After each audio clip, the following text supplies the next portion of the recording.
The Archangels.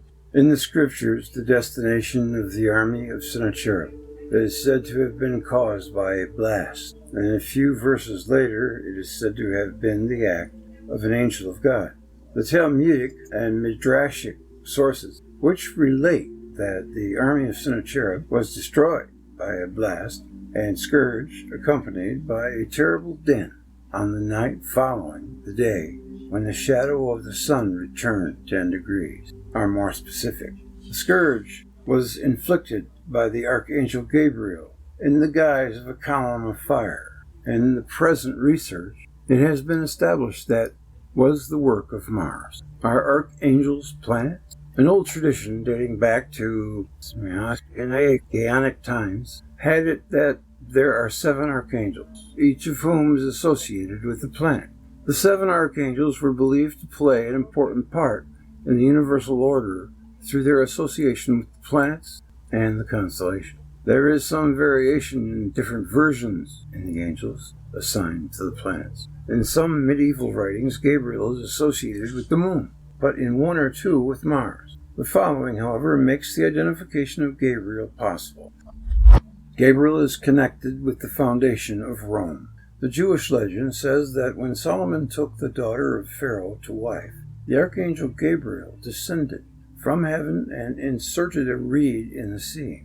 About this reed, more and more earth was gradually deposited, and on the day on which Jeroboam erected the golden calves, a little hut was built on the island. This was the first dwelling place of Rome. Here Gabriel is cast in the role the Romans ascribed to Mars, that of the founder of Rome. Our assumption that it was the planet Mars which caused the destruction of the army of Sennacherib in the spring of -687 is implied also by rabbinical sources. Since the Archangel Gabriel is another name for the planet Mars, the ancient Jews knew the origin of the blast and the identity of the angel of the Lord, who destroyed the Assyrian army. Gabriel is the angel appointed over fire. He is also, according to Origen, the angel of war. Thus, we again recognize in him Mars Nergal. The rabbinical tradition says that the Assyrians of the host of Sennacherib, before they died, were permitted by Gabriel to hear the song of the celestials, which can be interpreted as the sound caused by a close approach of the planet. The words of Isaiah 33:3, at the noise of the tumult, Harmon, the people fled, should, according to the Jewish tradition as related by Jerome, refer to Gabriel, Haman being another of his names. The planet Mars is red, and Medim, the red or the one who reddens, is the name for Mars in the Hebrew astronomical text. One text says the Holy One created Mars, Medim, that he should throw them, the nations, down into hell. A few rabbinical sources attribute the destruction of Sennacherib's army to the action of Archangel Michael. Some ascribe it to both archangels. Who then is the Archangel Michael? The entire story of the Exodus is connected with the Archangel Michael. In Exodus 14:19, the pillar of fire and of cloud is called Angel of God. According to the Midrash, it was the Archangel Michael who made himself a wall of fire between the Israelites and the Egyptians. Michael is said to be made of fire. The Haggadah states, Michael was appointed high priest of the celestial sanctuary at the same time that Aaron was made high priest of Israel, that is, in the time of the Exodus. Michael was also the angel who appeared to Joshua, son of Nun. The celestial struggle at the sea of passage depicted in the familiar image of Archangel Michael slaying the dragon. Michael produces fire by touching the earth, and it was the emanation of this archangel that was seen in the burning bush. He has his abode in heaven, and is the forerunner of Shekinah, or God's presence. But as Lucifer, Michael falls from heaven, and his hands are bound by God. All these attributes and acts of the Archangel Michael lead us to recognize which planet he represents. It is Venus.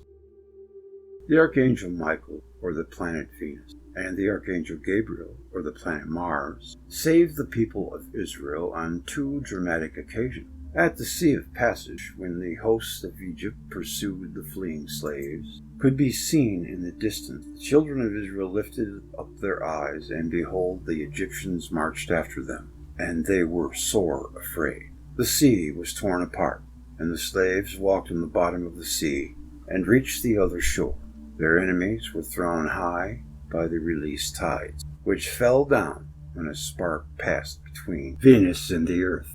800 years passed after the Exodus. The Assyrian host, which a generation earlier had removed the 10 tribes of Israel to an exile from whence they never returned, invaded Judea with the express purpose of crushing rebellious Judah and removing him from his homeland and from the scene of history. A blast from the planet Mars fell upon the camp of the Assyrians and annihilated it. Those rabbinical sources which ascribe this act to both archangels were not wrong. Venus pushed Mars toward Earth, and thus both were instrumental in the destruction.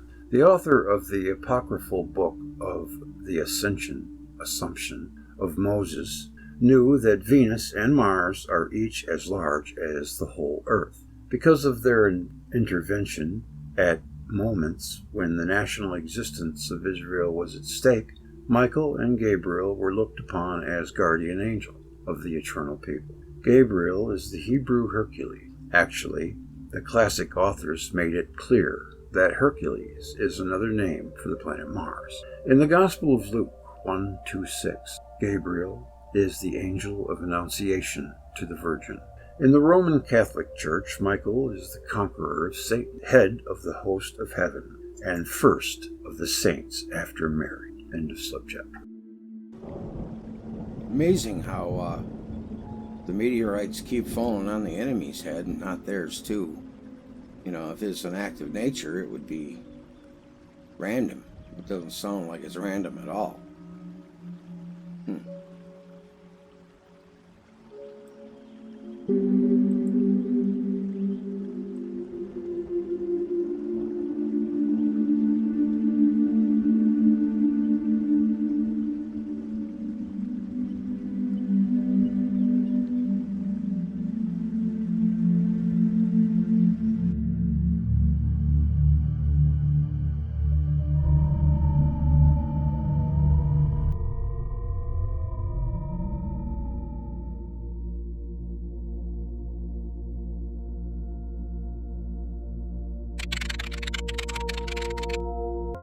Planet worship in the 7th century. In the Northern Kingdom, the process of disassociating the deity from the celestial object had not been completed when the kingdom was destroyed, minus 723 or 722, and its population was led away into captivity, from which they did not return.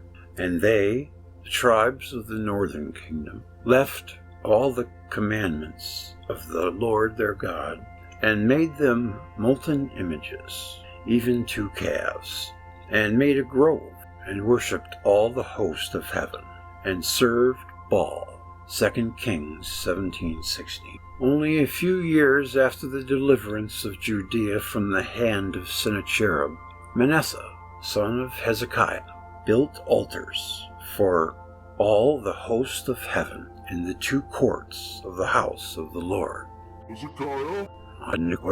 2 Kings 21:5. For he, Manasseh, built again the high places which Hezekiah his father had broken down, and he reared up altars for Baalim, and he made groves and worshipped all the host of heaven, and served them.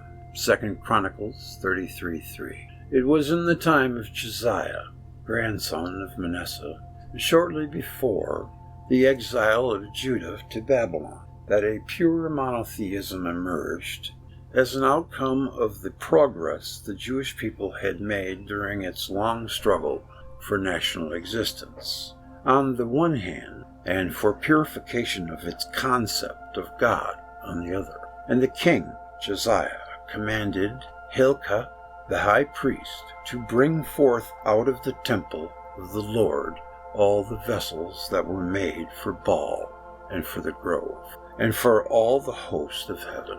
And he burned them without Jerusalem in the fields of Kidron. and carried the ashes of them into Bethel. And he put down the idolatrous priests, whom the kings of Judah had ordained to burn incense in the high places in the cities of Judah. He put them down. That must mean that he whacked them. And in the places round about Jerusalem, them also that burned incense unto Baal, to the sun, and to the moon, and to the planets, and to all the host of heaven. 2 Kings 23, 4 and 5. The scriptures do not hide the fact that in Judea, as well as in Israel, the planetary cult was the official cult with the priest and with king, with many prophets and with the people. Thus, Jeremiah, contemporary of King Josiah, says, At that time, saith the Lord, they shall bring out the bones of the kings of Judah, and of the bones of his princes, and the bones of the priests, and the bones of the prophets, and the bones of the inhabitants of Jerusalem, out of their graves, and they shall spread them before the sun and the moon, and all the host of heaven, whom they have loved, and whom they have served, and after whom they have walked, and whom they have sought, and whom they have worshipped. Jeremiah 8 and 2. And again he says, And the houses of Jerusalem, and the houses of the kings of Judah, shall be defiled as a place of Tophet, because of all the houses upon whose roofs they have burned incense unto all the hosts of heaven. Jeremiah 19:13. In the days of Jeremiah and King Josiah, a scroll was found in a chamber of the temple, 2 Kings 22. It is generally thought that it was the book of Deuteronomy. That's kind of a funny chapter, like Deuteronomy. I can't help it. The last book of the Pentateuch. Pentateuch. Of all the Pentateuch, the text of the scroll made a strong impression on the king. And lest thou lift up thine eyes unto heaven, and when thou seest the sun, and the moon, and the stars, even all the host of heaven, shouldest be driven to worship them, and serve them, which the Lord thy God hath divided unto all nations under the whole heaven. Deuteronomy 4:19. Thou shalt not make thee any graven image, or any likeness of anything that is in heaven above, or that is in the earth beneath, which is a passage of the Decalogue, Exodus 24, verbatim.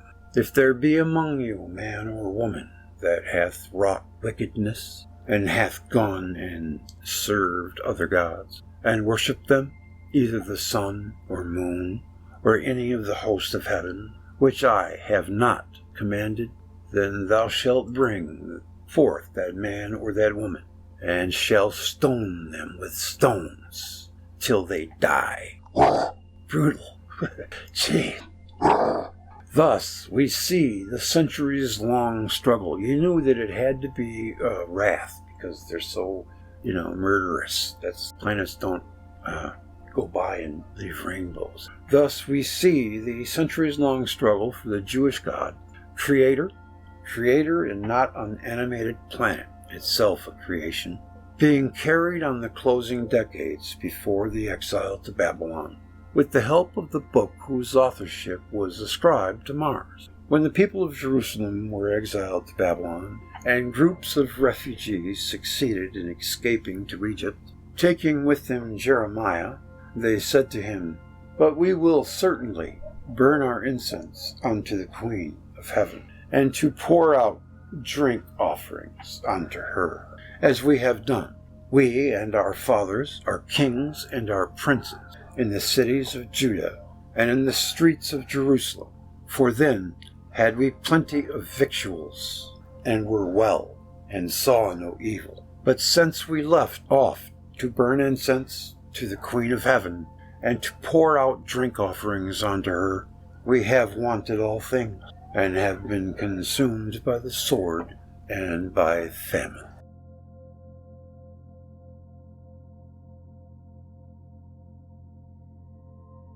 It is apparent from this passage that the population of Jerusalem that sought refuge in Egypt thought the national catastrophe fell upon their people, not because they had left the Lord God, but because in the days of Josiah and his sons they had ceased to worship the planetary gods of Manasseh, and especially the Queen of Heaven, the planet Venus. Of this remnant of the people that went to Egypt in the beginning of the 6th century, a military colony was established in Elephantine, in southern Egypt.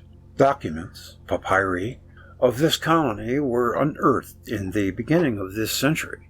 The Jewish colony in Elephantine faithfully worshipped Yahoo, and it's got Yahweh in parentheses, the Lord of the sky, because Yahoo was a Chinese king, I think. Something, but it's Yahweh, yeah. They just spell it Y-A-H-U. The Lord of the sky, as the theophoric names of many members of the colony testify. Scholars were puzzled, however, to find on one of the papyri the name Anat Yahu, Yahweh. They were uncertain whether it belonged to a goddess or a place or a person. Anat is the familiar name of the Canaanite goddess identified with Athena in a Cyprian inscription.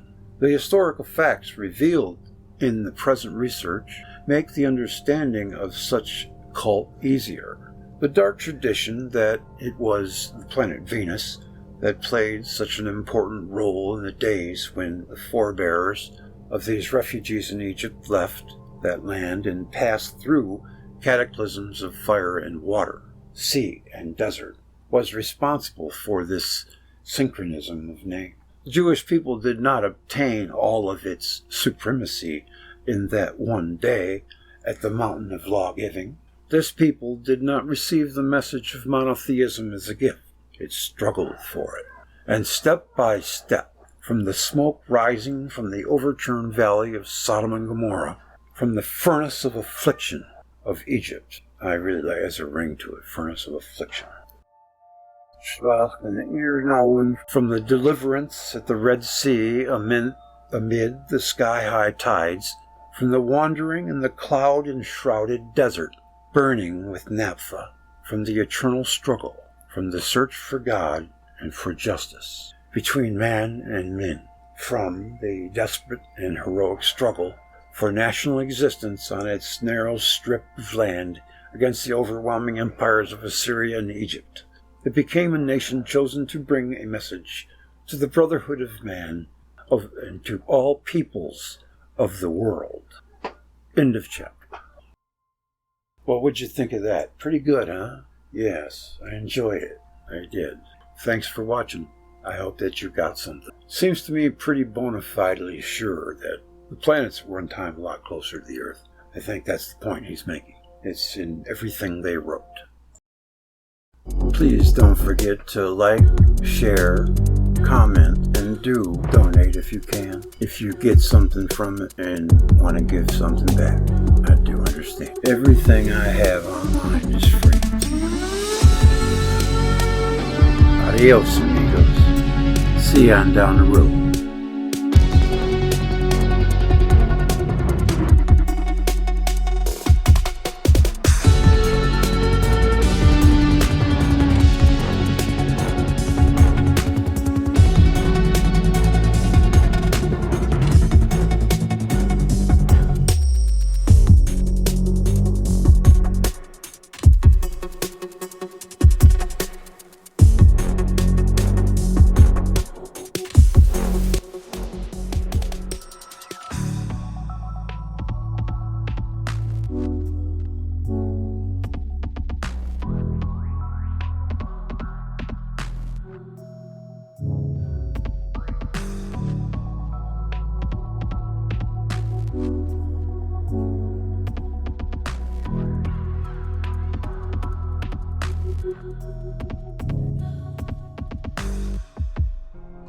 Velikovsky.